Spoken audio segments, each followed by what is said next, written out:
Bonjour et bienvenue sur la chaîne podcast de la Ligue Braille, ASBL qui accompagne les personnes aveugles et malvoyantes sur le chemin de l'autonomie.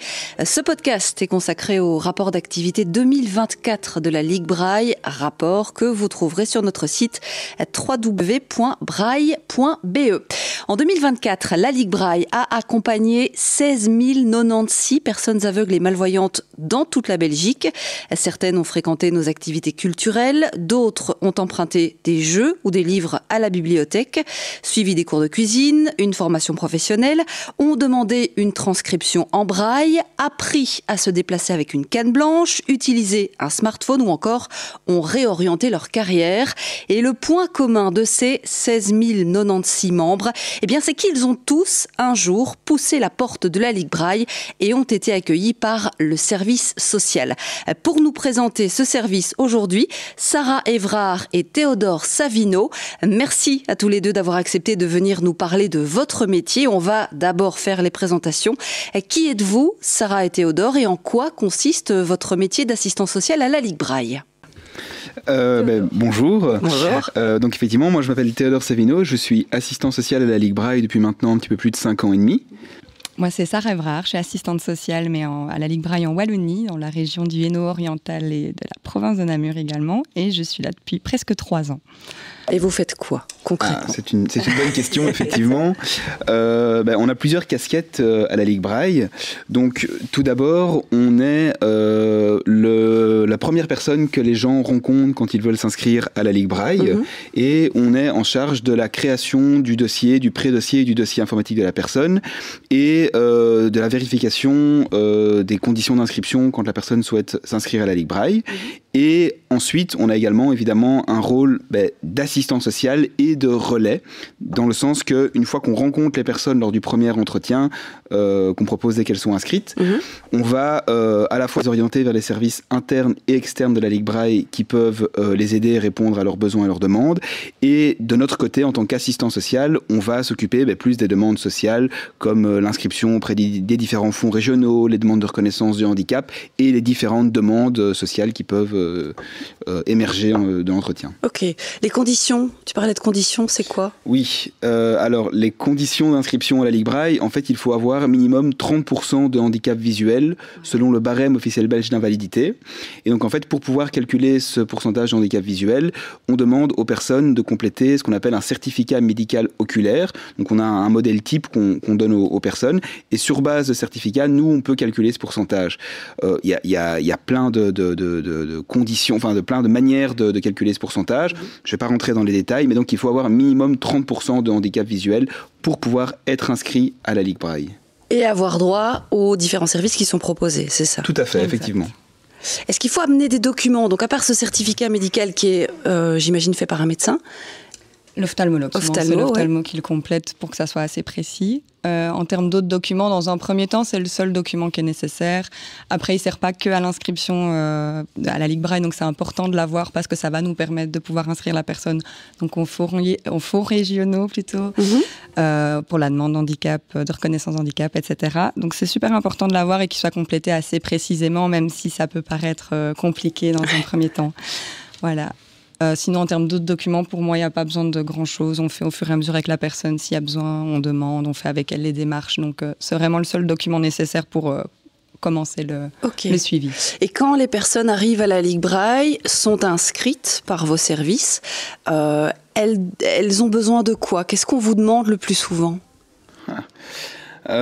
Souvent, les difficultés qu'on nous remonte et les demandes qu'on nous fait, c'est souvent des difficultés par rapport à la lecture, à la prise de connaissance de documents, ou alors ça va être plutôt des difficultés à pouvoir se déplacer, à être autonome dans certains trajets. Et donc justement, à ce moment-là, nous, on va orienter les personnes vers nos services qui sont plus spécialisés, qui peuvent répondre à leurs demandes. Donc par exemple, quand les gens ont des difficultés de lecture, ou veulent pouvoir de nouveau prendre connaissance de leurs documents, on va les orienter vers le service d'aide technique qui peut leur donner du matériel adapté, comme des TV loupes, des loupes électroniques portables, adapter les smartphones, les tablettes, etc. On va les orienter également vers ce qu'on appelle la basse vision. Donc c'est un spécialiste qui va pouvoir vérifier s'il y a encore des aides optiques, donc des lunettes ou des loupes avec des verres et des filtres spécifiques qui peuvent encore donner un meilleur confort visuel à la personne, etc. Tu parlais de mobilité Donc on a notre service d'accompagnement qui peut gérer tout ce qui est demande d'apprentissage de la canne blanche, etc. Ils sont aussi présents au quotidien de la personne. En fait, c'est vraiment c'est un gros service important chez nous. C'est la personne, l'accompagnatrice va aller à domicile et alors elle va vraiment voir toute l'autonomie de la personne dans son quotidien. Donc il n'y a pas que les déplacements, ça peut aussi être adapter la cuisine, ça peut être reconnaître ses produits dans la salle de bain, utiliser une bonne lumière pour pouvoir percevoir les choses mieux dans le bureau. Enfin, elles vont vraiment adapter toute la maison, ça peut être marquer des escaliers, des tacs électriques, on voit vraiment tout, mais c'est un gros service qui est chez nous aussi. Est-ce qu'il y a un âge minimum pour avoir accès à ces services ? Non, il n'y a pas d'âge minimum. Donc il y a des membres de 0 à... J'en ai 203 200 ans. Ouais. Waouh. Tout à fait. Qui ont un smartphone. Sérieux ? Qui sont chez nous pour le SIAT, oui. Qui ont appris à utiliser le smartphone ici à la Ligue Braille, à 103 ans.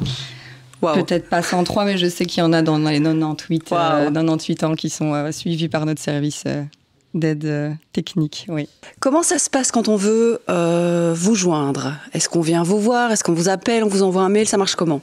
Souvent, le premier contact, c'est téléphonique, la plupart du temps, ou par mail. Mais le mail, souvent, on rappelle quand même quand on reçoit un certificat analysé. On rappelle toujours la personne pour expliquer un peu comment ça se passe, comment on va l'inscrire, quand est-ce qu'on va la recontacter, fixer ou pas un premier entretien. Ensuite, les suivants, ça dépend un peu. En Wallonie, il y a quand même beaucoup de suivi à domicile parce que c'est assez étendu. Étendu, oui. Et donc, il n'y a aucun souci pour aller à domicile chez les gens. On peut recevoir aussi dans nos différentes antennes régionales. Et on a de plus en plus, on essaye de s'étendre aussi dans des permanences, dans d'autres lieux, un petit peu partout. Oui, c'est nouveau, ça y est, à Jeudine, je pense. Oui, il y a une nouvelle permanence à Jeudine que j'ai lancée, parce que c'est un petit peu entre Namur et Libramont qui sont nos antennes régionales. Et voilà, on essaye d'être au plus près des gens pour les accompagner et les suivre un peu partout en Wallonie. À Bruxelles, je pense que... À Bruxelles, c'est sensiblement la même chose. Okay. Donc on est effectivement joignable 2 fois par semaine, les mercredis et vendredis matin par téléphone. On est également joignable par mail. Et on propose des rendez-vous à Bruxelles ou également au domicile des personnes. Et on a également des permanences ouvertes sans rendez-vous tous les lundis de 9h à 13h, mais là qui s'adressent normalement plus à nos bénéficiaires qui sont déjà inscrits.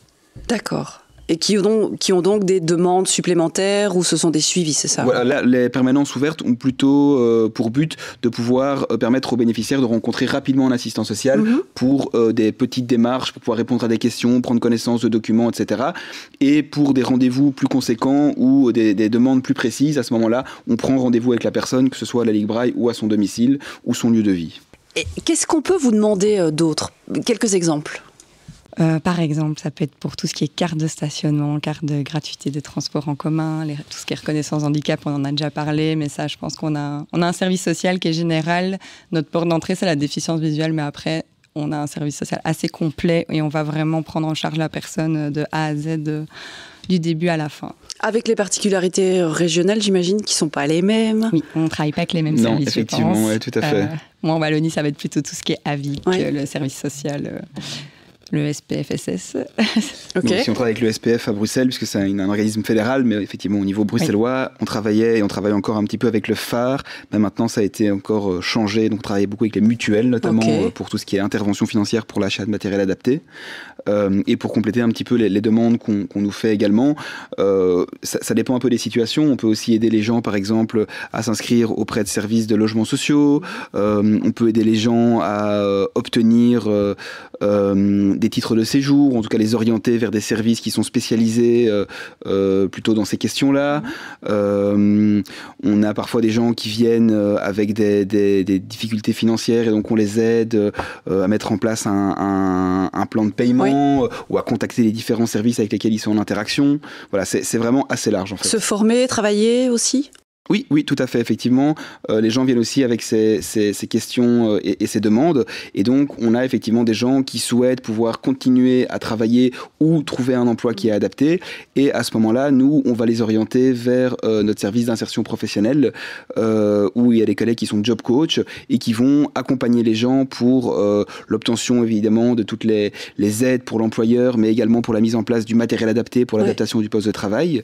Et si c'est nécessaire, on a également un centre de formation professionnelle qui peut aider les gens à se former sur certains métiers spécifiques ou sur certaines compétences spécifiques comme l'utilisation de matériel adapté. Et donc en fait vous connaissez tout le monde ici. C'est ça le secret du service social. C'est la transversalité. C'est un peu notre rôle de travailler avec tous les services, de les connaître, de pouvoir les présenter, de réorienter les gens vers eux. Et on reste là un peu tout au long de tous les suivis. On travaille vraiment en équipe autour de la personne, en fait, avec tous les services dont la personne a besoin. Tout à fait. Sarah Théodore, un dernier mot ? Le dernier mot de la fin, je dirais que, je pense parler au nom de mes collègues, c'est de dire qu'on est disponible pour les gens. On a un service qui est gratuit, et donc il ne faut jamais hésiter à revenir vers nous. On a beaucoup de dossiers, on fait au mieux parce qu'on est humain. Mais les gens doivent être proactifs, revenir vers nous, nous rappeler. Il n'y a pas de bêtes questions, on ne nous dérange jamais, donc n'hésitez jamais à revenir vers nous, on est là pour ça. Je pense également un dernier mot important à dire, c'est de rassurer les personnes en leur disant qu'on travaille toujours à leur demande et qu'on essaie de s'adapter à leurs besoins, à leur vitesse, et qu'il n'y a aucun souci à s'inscrire à la Ligue Braille, prendre un premier contact, prendre le temps d'absorber, d'accepter les informations, etc. et revenir vers nous ultérieurement. Il n'y a pas de souci, on s'adapte aux besoins et à la vitesse et aux demandes des personnes. Merci beaucoup. Théodore, merci beaucoup Sarah d'avoir pris quelques minutes pour venir nous parler de votre métier et des différents services de la Ligue Braille. Et puis merci pour tout ce travail que vous abattez toute l'année pour nos membres. Toutes les activités, actions, réalisations, projets de la Ligue Braille en chiffres et en images, elles sont à découvrir dans ce fameux rapport d'activité qui vient de sortir.